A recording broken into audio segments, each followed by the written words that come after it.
Thomas Pradeux, que je présente rapidement, Thomas Pradeux est un philosophe. C'est un philosophe de l'immunologie, c'est-à-dire que pendant sa thèse, peut-être même encore après, il a fait l'effort de venir dans les laboratoires des immunologistes, essayer de comprendre leur charabia, leur vocabulaire, leurs techniques, leurs habitudes, leur sociologie, etc. Et fort de tout cela, il a écrit une thèse, des livres, et il continue de réfléchir avec l'idée que c'est pas, la théorie et la philosophie, c'est pas seulement pour faire joli, mais que ça pourrait aussi, ça devrait pouvoir nous aider, nous, scientifiques, à modifier nos façons de penser, à penser à de nouvelles expériences, à définir peut-être des nouvelles frontières, des nouvelles disciplines, et il va nous l'expliquer là. Donc il est au CNRS et à l'Université de Bordeaux récemment. Après avoir été de nombreuses années, il est peut-être encore d'ailleurs attaché à l'IHPST de Paris. Voilà, je lui laisse la parole. Thomas. Merci beaucoup pour cette introduction. Merci beaucoup à Françoise et puis à l'AFP SVT pour cette invitation. J'étais jusqu'à récemment maître de conférence dans le département de philosophie à l'Université Paris-Sorbonne et effectivement, j'ai rejoint le CNRS. Je travaille maintenant dans une unité d'immunologie et donc je continue à faire ce que je fais depuis des années, c'est-à-dire de la philosophie au contact de la science. Là, maintenant, c'est un contact vraiment très régulier et plus expérimental qu'auparavant. Mais ce que je vais essayer de vous dire aujourd'hui, c'est que de la même manière qu'il est très difficile d'établir les frontières du système immunitaire, de l'immunologie, comme Philippe Kouriski vient de le montrer assez magistralement, je dois dire, il n'y a pas de délimitation claire entre l'immunologie et d'autres disciplines, y compris les sciences humaines, y compris la philosophie. Et on peut, à mon sens, proposer une réflexion à l'interface entre de la philosophie, et dans mon cas, la philosophie des sciences, et l'immunologie. Je vais donc parler de l'intégration de l'autre, soi, non-soi et identité en immunologie. La question centrale que je voudrais me poser, c'est celle de savoir s'il est possible, encore possible, de parler de l'immunologie comme science du soi et du non-soi. Et que signifient ces notions de soi et de non-soi? La suggestion selon laquelle on pourrait appeler l'immunologie science du soi et du non-soi est relativement ancienne. Elle date principalement des années 60, je vais y revenir, et de Frank McFarlane Burnett. Elle a été constamment reprise dans les années 70, 80 et jusqu'à nos jours, par exemple dans un ouvrage de 2008.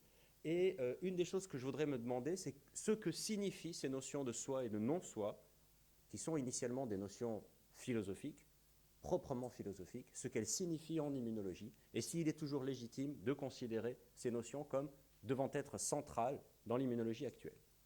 Alors, un exemple extrêmement simple qu'on a tous à l'esprit, c'est celui des allogreffes, pour comprendre les notions de soi et de non-soi. Par exemple, les greffes de rein, qui sont pratiquées de manière tout à fait courante en clinique. On sait que, en l'absence de traitement immunosuppresseur administré receveur, on va avoir un rejet de la greffe, alors même que, bien sûr, on est extrêmement attentif aux questions d'histocompatibilité. Tout se passe comme si, en conséquence, au cœur de l'immunologie se trouvait l'idée de rejet. Et plus précisément, tout se passe comme si se trouvait au cœur de l'immunologie l'idée de rejet de l'autre, rejet du non-soi, défini comme tout ce qui diffère du soi. Et bien sûr, ce qui est extrêmement important de comprendre, c'est qu'au moment où cette théorie du soi et du non-soi, dont je vais parler tout à l'heure, a été construite, ce qui a surpris les gens, alors que ça nous paraît extrêmement évident aujourd'hui, c'est qu'un organisme peut rejeter quelque chose qui lui serait utile. Ça a beaucoup surpris les gens au moment de la Première et la Deuxième Guerre mondiale.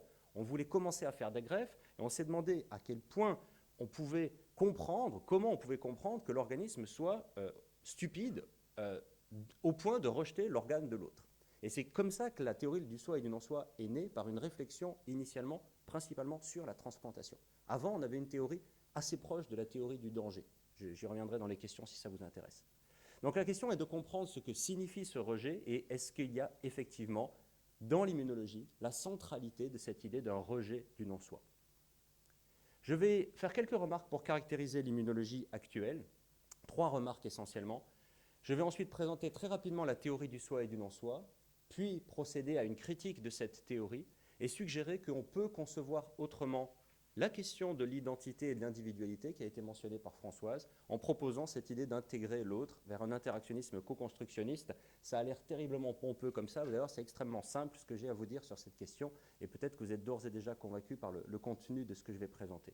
Je commence par quelques remarques pour caractériser l'immunologie actuelle, et qui, je crois, vont faire écho à un certain nombre de choses qui ont été dites par l'oratrice et l'orateur précédent. Une première chose que je voudrais dire, c'est qu'on n'a pas le droit de négliger l'immunologie. Et ça s'adresse moins à vous qu'aux gens qui font par exemple de la médecine ou des sciences du vivant à l'université et qui disent « Ah, l'immunologie c'est très compliqué, ça m'ennuie, je ne vais pas m'en occuper ». On n'a juste pas le droit, ce n'est pas possible, d'un simple point de vue statistique, l'immunologie est devenue une discipline reine des sciences actuelles. Vous ne pouvez pas ouvrir un numéro de Nature ou de Science sans voir plein de choses sur l'immunologie. Il est indispensable de s'intéresser à cette discipline, notamment parce qu'elle est à la confluence, je vais pousser cette flèche, entre la science fondamentale et la médecine. Quelque chose qui a été passionnant pour moi quand j'ai commencé à faire de l'immunologie, en ayant été d'abord formé comme philosophe, donc, c'est que c'est à la fois un domaine très expérimental, très moléculaire, et aussi un domaine incroyablement conceptuel, incroyablement théorique. Philippe Kouriski vient, là encore, de vous donner un très bon exemple de ça. C'est une discipline qui est portée par une réflexion conceptuelle depuis sa naissance, ou quasiment depuis sa naissance. Je me suis intéressé à d'autres domaines des sciences du vivant de manière relativement approfondie ces derniers temps, par exemple la biologie du développement, domaine fascinant, mais croyez-moi sur parole, la puissance conceptuelle et théorique de la biologie du développement n'est pas exactement la même que celle de l'immunologie, en tout cas quand on vient de l'extérieur. C'est très intéressant de voir que des notions comme soi, non-soi, tolérance, stress, danger, système, réseau, auto-immunité, etc. sont à la fois des notions centrales de l'immunologie et des notions qu'il est extrêmement difficile de définir. Il y a donc, à mon sens, besoin constamment de revenir sur ces notions pour savoir si elles sont légitimes et pour savoir comment les définir. Et il me semble que c'est l'une des raisons pour lesquelles les philosophes ont leur place dans un dialogue avec les immunologistes, en coopération, en collaboration avec les immunologistes, pour mieux comprendre ces concepts. Deuxièmement, c'est une science qu'il est très difficile de définir. De nombreuses définitions ont été proposées. La plus fréquente, c'est celle qui consiste à dire que l'immunologie, c'est le domaine étudiant les défenses contre les pathogènes. Problème, comme Françoise l'a mentionné, que faire des cancers, de la transplantation, de l'auto-immunité normale, etc. Peut-on dire que l'immunologie, c'est la science du système immunitaire ? On peut, mais évidemment, il faut définir ce qu'est un système immunitaire. C'est possible, mais ça déplace, disons, la difficulté de définition. Par ailleurs, il n'est pas évident que toute immunité présuppose à proprement parler un système. Si vous considérez par exemple qu'il y a une immunité dans chaque cellule, ce que le cas des plantes pourrait nous inciter à faire, eh bien il n'est pas évident que dans une cellule, vous ayez véritablement un système immunitaire. Doit-on dire que l'immunologie, c'est la science du soi et du non-soi ? On va essayer de montrer ici que ce n'est pas une définition très appropriée. Doit-on dire que c'est la science du maintien de l'homéostasie ? Il y a quelque chose de très intéressant là-dedans. Et je pense que les réflexions récentes de Philippe Kouriski vont dans le sens d'une précision de cette idée qui, à mon avis, est extrêmement féconde.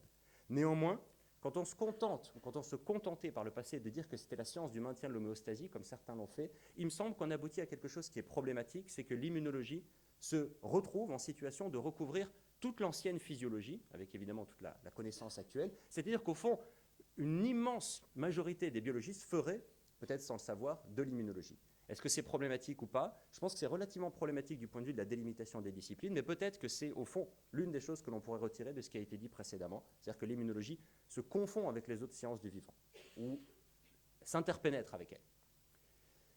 Alors, il me semble que l'activité définitionnelle, qui est typiquement une activité philosophique, trouve un magnifique terrain d'application dans l'immunologie, puisque je viens d'essayer de vous montrer qu'au fond, personne ne sait ce qu'est l'immunologie, personne ne sait définir avec précision le système immunitaire, et personne ne sait définir avec précision les concepts centraux de l'immunologie. Je vous mets au défi, par exemple, de trouver une définition consensuelle du terme tolérance, qui est pourtant utilisé de manière extrêmement courante dans la littérature immunologique. Alors l'une des manières de définir une science, en biologie bien sûr, et un domaine d'objets biologiques, c'est de dire on va penser l'évolution de ces objets. Je pense que c'est une piste extrêmement intéressante, extrêmement importante, qui a été trop ignorée récemment par les immunologistes. Ça pose à la fois la question du domaine de l'immunologie, c'est-à-dire quels sont les organismes qui possèdent une immunité, et la question de l'évolution de l'immunité. Alors de ce point de vue, il faut insister sur le fait qu'il y a eu une véritable révolution en immunologie au cours des 20 dernières années, avec une extension progressive des organismes considérés comme possédant une immunité. On est passé de l'idée qu'il n'y avait que les vertébrés à mâchoire qui possédaient une immunité, parce qu'il possédait une immunité adaptative, alors pensée comme une immunité à mémoire, alors qu'aujourd'hui on a plutôt tendance à considérer que la définition de l'immunité adaptative, c'est que c'est une immunité recombinante, j'y reviendrai si vous le souhaitez. Mais en tout cas, ce qui est clair, c'est qu'avec le temps, et notamment sous l'effet des recherches de Bruno Lemaître, on a eu l'idée que, bien sûr, la drosophile possède une immunité, on a été stupide de ne pas le voir, bien sûr, les plantes ont une immunité, et même, plus récemment, les prokaryotes, en particulier les archéobactéries, les archées, auraient une immunité. Ça, c'est relativement consensuel maintenant dans le domaine. C'est quelque chose, si vous vous transportez dans le temps, il y a 15 ans, et vous dites ça à un immunologiste, vous le tuez immédiatement sur place. Hein. Ça n'a aucun sens de parler d'immunité chez ces organismes. Peut-on reconstruire l'évolution de l'immunité? Eh bien, évidemment, tout dépend de la définition que vous allez adopter d'immunité. Si vous considérez qu'il y a une immunité chez les archées et chez les bactéries, vous n'allez pas proposer la même reconstruction de l'évolution de l'immunité que si vous considérez qu'il n'y a d'immunité que chez les vertébrés à mâchoire. Il y a eu des travaux très importants sur l'évolution de l'immunité adaptative ces derniers temps, ceux de Max Cooper, de nombreux autres travaux extrêmement intéressants. Il n'est pas évident, néanmoins, de déterminer quel est l'avantage en termes de fitness d'un système immunitaire adaptatif. Philippe Korilski nous a donné des clés pour comprendre ces avantages, mais ce n'est pas évident. Beaucoup de chercheurs se demandent comment ça se fait que l'immunité dite adaptative soit apparue, alors qu'on a une immunité innée chez certains organismes qui est extrêmement efficace selon tous nos critères d'efficacité.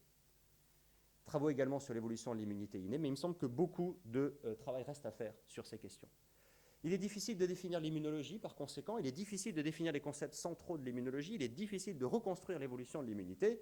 Eh bien, comment être surpris dans ces conditions qu'il soit difficile d'enseigner l'immunologie? Ça vous concerne bien sûr, ça nous concerne tous, c'est extrêmement difficile d'enseigner l'immunologie à mon sens, et c'est très important en conséquence de tenter de réformer cet enseignement, également dans l'enseignement supérieur, et même en fait dans la recherche. Alors je vais contribuer à ce travail un petit peu de déconstruction conceptuelle à propos des notions de soi et de non-soi ici, et puis parce que je ne voudrais pas vous laisser sur une note de déconstruction, je vais essayer de reconstruire un tout petit peu une perspective en immunologie sur ces questions d'identité et d'individualité qui me préoccupent beaucoup, et je vais essayer de vous proposer une autre manière de concevoir le système immunitaire, ou en tout cas l'immunité, puisque je me méfie maintenant de tous les mots que j'emploie. La théorie du soi et du non-soi en immunologie, je vais être extrêmement rapide sur cette question en rappelant seulement quelques points fondamentaux. D'abord, l'artisan principal de cette théorie, c'est Frank Macfarlane Burnett, un virologiste, et je signale juste par parenthèse que l'immunologie a été constamment réformée par des non-immunologistes. C'est extrêmement important et je pense que ça va encore se passer à l'heure actuelle. C'est intéressant aussi sur le caractère auto-centré des immunologistes qui devrait cesser pour s'ouvrir à d'autres disciplines, puisque c'est souvent de l'extérieur que cette science a été modifiée. J'y reviendrai si vous le souhaitez. Deux principes fondamentaux dans cette théorie, extrêmement simples, extrêmement faciles à comprendre en liaison avec ce que j'ai montré tout à l'heure, à savoir la transplantation d'organes. Premièrement, premier principe, l'organisme déclenche une réponse immunitaire de rejet contre toute entité qui lui est étrangère, c'est le non-soi, que Burnett va petit à petit définir comme un non-soi de type génétique, ou plutôt un non-soi phénotypique, qui est le reflet d'un non-soi génétique. Deuxièmement, l'organisme ne déclenche pas de réponse immunitaire de rejet contre ses propres constituants, le soi. Cette réflexion de Burnett naît essentiellement en 1937. Je reviendrai sur le parcours de cette pensée si ça vous intéresse, mais en gros, c'est quelque chose qui naît dans les années 30 et qui devient extrêmement mûr dans les années 60, et en particulier dans cet ouvrage de 1969 qui s'appelle « Soi et non-soi ». Alors généralement, quand on parle de la théorie du soi et du non-soi à des chercheurs, à des enseignants, ils disent « oui, mais plus personne ne pense l'immunologie comme ça ». Je suggère, sur la base de recherches relativement extensives que j'ai faites sur cette question, que c'est totalement faux. Cette idée est totalement fausse. Ce qui est vrai, c'est que la théorie et le vocabulaire du soi et du non-soi étaient extrêmement explicites jusqu'au milieu des années 90. Depuis le milieu des années 90, la plupart des immunologistes se méfient, parce qu'on leur a dit de se méfier, des concepts et des théories du soi et du non-soi. Néanmoins, j'ai essayé de montrer dans le détail que la théorie et la conceptualisation implicite des immunologistes actuels restent, dans l'immense majorité des cas, le soi et le non-soi. C'est-à-dire que les immunologistes vont se méfier de ces concepts et de ces théories, ne pas trop les employer, mais c'est malgré tout comme ça qu'ils vont penser la plupart de leurs découvertes et de leurs programmes de recherche.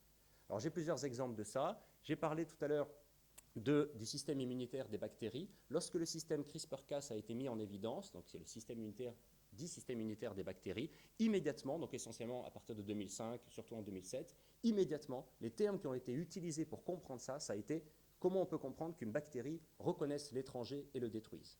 Lorsque les travaux sur l'interférence ARN ont été liés à l'immunologie, de la même manière, le vocabulaire dans lequel ces découvertes ont été interprétées, ça a été le vocabulaire du soi et du non-soi. En conséquence, je voudrais simplement vous rendre sensible au fait qu'il y a eu une longue histoire de réflexion sur le soi et le non-soi, née dans les années 30, vraiment formalisée dans les années 60, et jusqu'à aujourd'hui, je pense que c'est dans ce vocabulaire-là que l'immense majorité des immunologistes pensent leurs découvertes et leurs programmes de recherche. Alors évidemment, certains acteurs ont été très importants dans le maintien et la reconstruction progressive de cette théorie du soi et du non-soi. Des acteurs extrêmement importants ont été Philippe Kouriski et Jean-Michel Clavry, notamment dans les années 80. Plusieurs articles fondamentaux, par exemple en 1986, que vous connaissez probablement. J'aime bien cette citation de Jean-Michel Clavry. Vous savez que Jean-Michel Clavry est devenu aujourd'hui un des principaux spécialistes de virologie en France, mais il a été un grand immunologiste et il a dit les choses avec la clarté qui le caractérise. C'est bien le caractère d'individualité qui est en jeu dans ce processus. Il parle du rejet de greffe, puisqu'une greffe de l'individu à lui-même, autogreffe, est toujours tolérée. C'est donc l'autre, l'étranger, qui apparaît au sens propre, épidermiquement intolérable. C'est une manière strictement soi-non-soi de penser ce qui se passe dans le système immunitaire, avec laquelle, je pense, beaucoup d'immunologistes seraient en désaccord aujourd'hui dans le vocabulaire utilisé. Mais il me semble, et j'ai fait beaucoup de recherches sur cette question, que c'est véritablement un vocabulaire qui est encore très présent dans les journaux actuels. Vous voyez ici un article récent dans Science qui est extrêmement explicite sur le fait que c'est comme ça qu'on va interpréter le fonctionnement du système immunitaire. Donc, il faut vraiment distinguer conceptualisation, théorisation explicite et conceptualisation, théorisation implicite. Je pense que c'est très très important de voir ce que les immunologistes font avec leur science, même lorsqu'ils le disent de manière peut-être moins explicite que par le passé. Critique de la théorie du soi et du non-soi. La théorie du soi et du non-soi fait face à un grand nombre de difficultés conceptuelles et expérimentales. Il y a essentiellement deux branches ou deux manières de montrer qu'il y a ces difficultés. La première est liée au premier principe que j'ai mentionné tout à l'heure, à savoir le principe selon lequel un organisme ne déclencherait pas de réponse immunitaire contre ses propres constituants. En réalité, on sait depuis le milieu des années 90 au moins que le système immunitaire passe l'essentiel de son temps, une grande partie de son temps, on va dire, à avoir pour cible des constituants endogènes, des constituants qui viennent du dedans, des constituants du soi, si vous voulez parler ainsi. C'est le cas lorsque vous regardez par exemple la phagocytose des cellules mortes, c'est le cas lorsque vous regardez ce que font dans la plupart des cas des lymphocytes, c'est le cas lorsque vous regardez le fonctionnement des cellules T régulatrices, c'est le cas lorsque vous vous intéressez à des cellules comme les cellules NK ou les cellules gamma-delta, qui en fait sont des cellules autoréactives qui sont toujours en prévention d'exercer leur autoréactivité. Autrement dit, dans l'immense majorité des cas, ou disons dans la majorité des cas, les cellules du système immunitaire, les constituants du système immunitaire, sont dans une situation d'autoréactivité, voire d'auto-immunité normale, c'est-à-dire qu'elles activent des réponses immunitaires, pensez par exemple à la phagocytose que je viens de mentionner, qui ciblent des constituants du soi. Cette auto-immunité normale, fort heureusement, ne tombe pas toujours sous la définition d'une auto-immunité pathologique, c'est-à-dire d'une maladie auto-immune.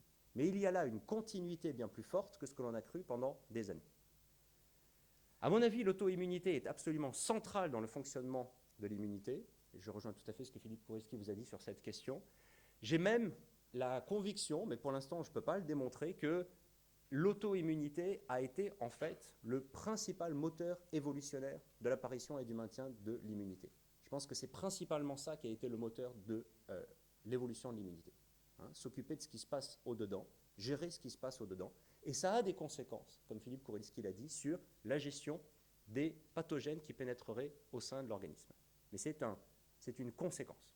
Alors que généralement, on considère que la raison même de l'évolution de l'immunité, ça a été la nécessité de se débarrasser des pathogènes venant de l'extérieur.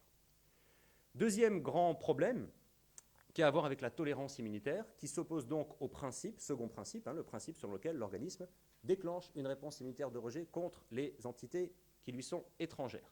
En fait, on le sait maintenant de manière tout à fait massive, essentiellement depuis les années 2000, avec des travaux très importants de métagénomique qui ont clarifié ce point d'une manière, à mon sens, maintenant indiscutable. Nous savons qu'il y a toute une série de phénomènes qui indiquent que tout organisme est en fait porteur d'un très grand nombre de constituants qui sont d'origine étrangère, qui sont en fait du non-soi. Chaque organisme est massivement constitué par du non-soi si on veut absolument conserver ce vocabulaire. La tolérance fœto-maternelle, le chimérisme, les greffes, pensaient que chez de nombreux organismes dans la diversité du vivant, le chimérisme et les greffes ne fonctionnent pas du tout comme chez les êtres humains. Et le cas du microbiote sur lequel je vais m'appesantir un tout petit peu. Chez pratiquement tous les organismes dans lesquels des recherches ont été effectuées, on s'est rendu compte que l'organisme est justement porteur d'un très grand nombre d'entités qui sont d'origine étrangère, du non-soi si l'on veut, et en particulier des bactéries. Chez les mammifères, l'intestin comprend 10 puissance 14 bactéries réparties de manière inégale dans la géographie de l'intestin, entre 500 et 1000 espèces. On cite très souvent ce chiffre qui est à prendre avec des pincettes, mais qui donne une idée assez précise de cette colonisation massive des micro-organismes dans l'organisme, à savoir que chez les mammifères, donc tout mammifère serait constitué à 90% de cellules bactériennes et seulement à 10% de cellules eucaryotes. C'est en gros exact, même si ces chiffres sont vraiment...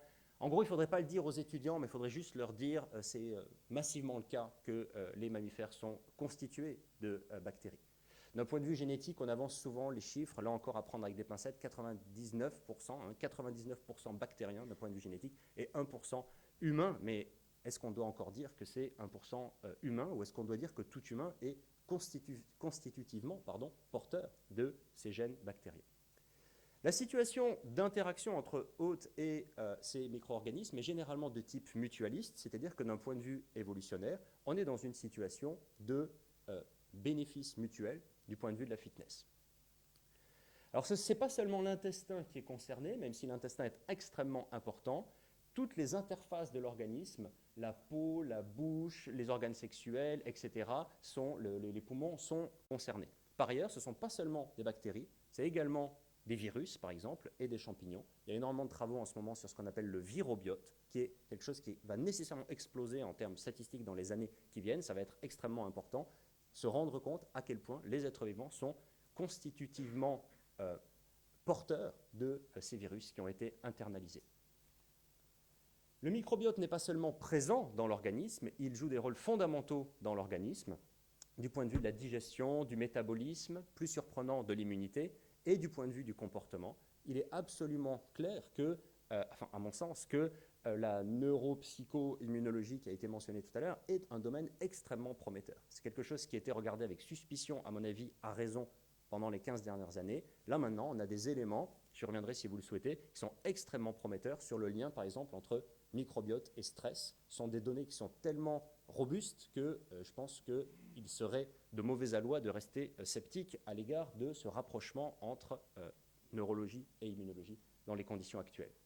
Le microbiote constitue un véritable organe de l'organisme. Philippe Kouriski l'a mentionné. Je suis totalement convaincu par cette idée qu'il est devenu relativement courant d'affirmer aujourd'hui, mais il y a 10 ans, lorsque j'affirmais cela, avec d'autres bien sûr, en m'inspirant d'autres, la réception n'était pas exactement la même. La conséquence, c'est que tout organisme est mélangé, hétérogène, il est fait de constituants initialement étrangers. Un organisme est constitué par l'internalisation constante, alors constante avec différentes étapes, mais l'internalisation constante d'entités initialement étrangères. Il n'y a pas d'organisme homogène, il n'y a pas d'organisme pur, si bien que plusieurs ont proposé récemment de penser l'organisme comme un holobionte, c'est-à-dire une entité qui est un hôte avec ses symbiotes.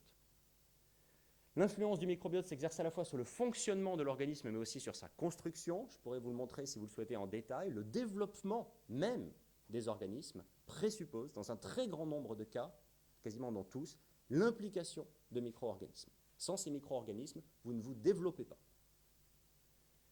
Et donc, on va proposer ici une perspective qui est totalement à l'opposé de ce qu'on peut appeler l'internalisme. L'internalisme, c'est une position générale que l'on trouve très souvent en biologie, qui consiste à dire que l'organisme est principalement auto-construit et dans une large mesure clos à son environnement, qu'il exerce un effet de clôture sur son environnement. La théorie du soi et du non-soi constitue à mon avis un excellent exemple d'internalisme, une réalisation d'internalisme qui a renforcé d'autres formes d'internalisme qu'on a trouvées au cours du XXe siècle en génétique, en biologie du développement. Et à l'opposé de cette perspective, je voudrais suggérer donc ce terme totalement barbare d'interactionnisme co-constructionniste, qui veut simplement dire que l'immunologie va apporter sa pierre à une réflexion très importante sur l'idée selon laquelle tout organisme constamment construit son environnement et est construit par son environnement. Alors qu'est-ce que ça veut dire dans le détail? J'arrive à cette dernière partie sur intégrer l'autre vers un interactionnisme co-constructionniste. Face à la critique de la théorie du soi et du non-soi dont j'ai parlé, que doit-on faire?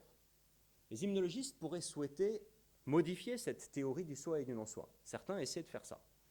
D'autres pourraient, et c'est une attitude extrêmement fréquente dans l'immunologie actuelle, suggérer d'abandonner toute théorie. Vous nous embêtez avec ces histoires de théorie, vous nous embêtez avec ces histoires de concepts, a fortiori vous nous embêtez avec vos questions philosophiques. On n'a pas besoin de théorie pour faire de l'immunologie. Le problème, c'est que ça, en philosophie des sciences, on sait depuis très longtemps qu'il est impossible de faire de la science hors d'un cadre théorique. Il reviendra si vous le souhaitez, mais c'est quelque chose qui est forcément vain. Dans l'immense majorité des cas, les gens qui, dans leurs recherches, entendent faire fi des concepts généraux et des théories, restent en fait implicitement porteurs de concepts et de théories. C'est exactement ce que j'ai essayé de vous montrer tout à l'heure sur les concepts et théories de soi et de non-soi. Une autre possibilité, bien sûr, c'est de proposer une ou plusieurs autres théories. De nombreuses théories ont été proposées des années 60, à l'heure actuelle pour ne pas rester dans le cadre du soi et du non-soi, notamment certains exemples des théories systémiques, certaines formes de la théorie du réseau idiotypique de Yerny, certaines applications de l'idée d'autopoïèse et d'auto-organisation, de manière assez importante dans les années 90, principalement à partir de 1994. Ah, j'ai oublié une lettre, c'est Matzinger, pas Matzinger, excusez-moi. Polly Matzinger a proposé la théorie du danger, qui me semble faire difficulté, j'y reviendrai si vous le souhaitez, d'un certain nombre de points de vue, mais qui a eu un effet très fort pour susciter de nouvelles réflexions conceptuelles et critiques en immunologie. J'ai proposé avec des collègues la théorie de la discontinuité dont je vais vous parler très rapidement, mais ce que je voudrais vous dire, c'est que à l'heure actuelle, aucune de ces grandes conceptions, aucune de ces grandes théories n'a réussi à susciter un nouveau consensus, un nouvel accord au sein de l'immunologie, si bien qu'on peut dire que, dans les termes de Thomas Kuhn, le grand historien des sciences, on est en situation de crise en immunologie actuelle. C'est extrêmement paradoxal de voir cette discipline qui est incroyablement efficace, incroyablement effervescente, qui est, comme je l'ai dit tout à l'heure, l'une des disciplines les plus en vue et légitimement en vue des sciences du vivant actuelles. Je pense néanmoins qu'elle est en situation de crise au sens kuhnien, c'est-à-dire que le paradigme du soi et du non-soi est en train de s'effacer progressivement sans qu'un autre paradigme ait réussi à prendre le dessus pour l'instant. Que dit la théorie de la discontinuité, qui est une modeste proposition sur laquelle j'ai travaillé avec des immunologistes et récemment surtout avec Éric Vivier qui dirige le CIML donc, à Marseille. Ce qu'on a essayé de proposer, c'est une explication qui nous semblait unifiante et relativement simple de ce qui se passe dans un système immunitaire. Notre suggestion, c'est qu'une réponse immunitaire est déclenchée non pas par la présence de non-soi dans l'organisme, mais par toute modification rapide des motifs moléculaires avec lesquels les récepteurs immunitaires interagissent. La clé étant la vitesse de changement dans l'organisme. Un changement extrêmement soudain dans l'organisme, qu'il soit endogène ou exogène, que ça vienne du dedans ou que ça vienne du dehors, va provoquer une réponse immunitaire effectrice. Lorsque, à l'opposé, vous avez une présence antigénique qui reste relativement constante ou qui est modifiée de manière extrêmement progressive, vous allez avoir tendance à avoir une réponse immunitaire de type tolérogène, une réponse immunitaire de type tolérance. Et ces phénomènes vont s'auto-renforcer. Une réponse immunitaire effectrice va susciter plus de probabilité d'avoir une réponse immunitaire effectrice forte, et réciproquement, une réponse tolérogène va susciter plus de probabilité d'avoir une réponse tolérogène. L'essentiel dans cette conception, ou en tout cas un paramètre essentiel, c'est la variation de quantité d'antigènes par rapport au temps, le dQ sur dt. Donc une simple dérivée nous permettrait, selon notre interprétation, de mieux comprendre ce qui se passe en termes de réponse immunitaire dans un organisme. Dit de la manière la plus simple et sans doute un petit peu simpliste, ce qui est très important pour comprendre la réponse immunitaire, c'est de savoir si des motifs inhabituels, et massivement et rapidement inhabituels, apparaissent dans un organisme. Il me semble que cette théorie de la discontinuité est une manière de contribuer à une réflexion sur ce qui fait justement la tolérance immunitaire. Et en ce sens, elle peut apporter sa pierre à la réflexion qui se produit dans les sciences du vivant en général depuis au moins le milieu des années 90, qui est cette réflexion sur le co-constructionnisme, affirmant, comme je l'ai dit tout à l'heure, que l'organisme construit constamment son environnement et réciproquement. C'est une conception qui a été proposée notamment par Richard Lewontin, qui est probablement le plus grand biologiste de l'évolution vivant, un très grand généticien des populations de Harvard, qui a proposé cette perspective dans un cadre général, disons, de génétique, de biologie du développement, d'écologie et d'évolution, et dont son livre « La triple hélice » est une excellente manifestation. Même chose avec le livre de Suzanne Oyama, dans une perspective beaucoup plus psychologique, qui est, à mon avis, extrêmement intéressante. Plus récemment, dans le livre de Gilbert et Apple sur la biologie de développement écologique.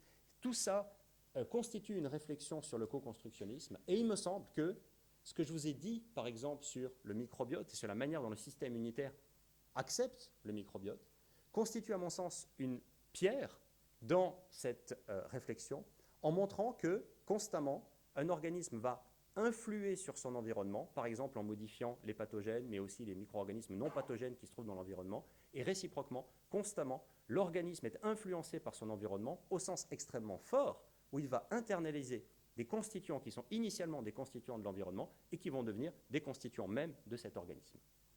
Conséquence sur la question de l'identité, je pense que l'immunologie a énormément à nous dire sur ces questions d'identité et d'individualité, mais pas via les concepts de soi et de non-soi, qui sont, à mon avis, à proscrire ou à redéfinir de manière tellement forte qu'à la fin, il vaudrait quand même mieux utiliser d'autres notions.